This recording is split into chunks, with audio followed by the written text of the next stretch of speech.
Madam, আজ থেকে শ্যামসুন্দরী মায়ের পুজো। উত্তর কলকাতার এক দুটো গলি জুড়ে ভক্তদের একটু ভিড় হতে পারে। কিসের ভিড়?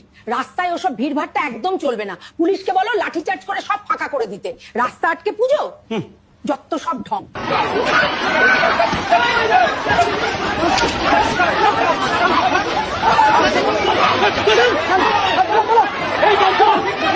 ম্যাডাম, রমজানের নমাজ চলছে, বিটি রোডের একটা সাইড পুরো আটকে গেছে, সাংঘাতিক ট্রাফিক জ্যাম, কি করব? খবরদার, কাকপক্ষীও যেন ওদের ডিস্টার্ব না করে। আমার শান্তিপূর্ণ ভোট ব্যাংক বলে কথা।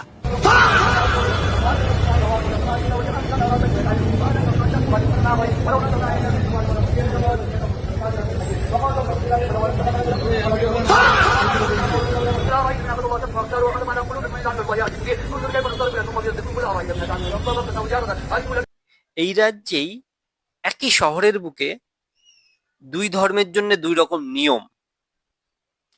কাউকে পুজো করতে দেয়া হয় না, আর কাউকে শান্তিপূর্ণভাবে রাস্তা আটকে নামাজ পড়তে দেওয়া হয়। তো এই হলো দিদির নীতি। এখনো যদি না সরানো হয়, ভবিষ্যৎটা এবার তোমরা নিজেরাই ভেবে নাও।